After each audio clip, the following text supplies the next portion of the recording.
निखिल ने अपनी मां के शव के ऊपर 4 रातें गुजार दी। निखिल अपनी मां के शव के ऊपर 4 रात तक सोता रहा और किसी को इसकी खबर तक नहीं हुई। दोस्तों, ये मामला है उत्तर प्रदेश के गोरखपुर के गुलहनिया थाना क्षेत्र का और इस मामले के सामने आने के बाद पूरे सूबे में खलबली मच गई है। ये मामला है ही ऐसा चौंका देने वाला। आपको बता दें कि जिस व्यक्ति निखिल की बात मैं आपसे कर रही हूं, दरअसल ये मानसिक रूप से बीमार बताया जा रहा है। ये अपनी मां के साथ घर में अकेले रह रहा था और ऐसा बताया जाता है कि इसकी मां बीमार थी, लेकिन निखिल की लापरवाही की वजह से काफी हद तक उसकी मां और भी ज्यादा बीमार पड़ गई थी। ये भी कहा जा रहा है कि वो अपने बेटे से खाना मांगती रहती थी, पानी मांगती रहती थी, लेकिन इसका बेटा उन्हें खाना पानी तक नहीं देता था और पड़ोसियों ने यह आरोप भी लगाया है कि निखिल की लापरवाही की वजह से ही उसकी मां की जान चली गई। दोस्तों, ये पूरा मामला क्या है, आइए आपको इस रिपोर्ट में बताते हैं। शहर के शिवपुर शहबाजगंज में एक बेटे ने अपनी 82 साल की बुजुर्ग मां का शव घर में चौकी के नीचे 4 दिन तक छिपाए रखा। शव से जब बदबू उठने लगी तो आसपास के लोगों को जानकारी हुई। उन्होंने पुलिस को सूचना दी और किन्हीं कारणों से शव का पोस्टमार्टम नहीं हो सका। इसीलिए महिला की मौत की गुत्थी अब तक सुलझ नहीं पा रही। ये नहीं कहा जा सकता कि रिटायर्ड शिक्षिका की मौत किस वजह से हुई है। इस मामले में पुलिस ने पूछताछ के लिए शांति देवी के बेटे निखिल मिश्रा उर्फ डब्बू को हिरासत में भी लिया था, लेकिन फिलहाल वो हिरासत से बाहर आ चुका है। आपको बता दें कि निखिल धूप बत्ती आदि से शव की बदबू को छुपाता था, पर मंगलवार को जब बदबू ज्यादा फैल गई तो आसपास के लोगों को जानकारी हुई। वहीं शांति देवी का 4 दिन तक अचानक से कोई हालचाल न मिलने पर भी लोगों को शक हुआ था।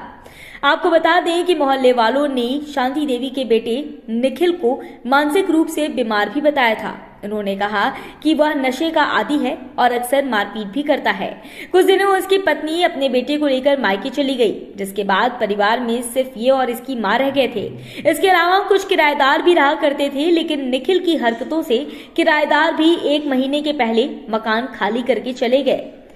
जानकारी के मुताबिक एसपी नॉर्थ मनोज कुमार अवस्थी ने बताया है कि मौत की वजह बीमारी लग रही है। पोस्टमार्टम के बाद ही स्थिति स्पष्ट हो पाएगी। शव को 4 दिन तक घर में छुपाने के पीछे निखिल ने अब तक कोई वजह नहीं बताई। पूरे मामले को सुनने के बाद आपको क्या लगता है कि निखिल की मां की मौत का जिम्मेदार आखिर कौन है?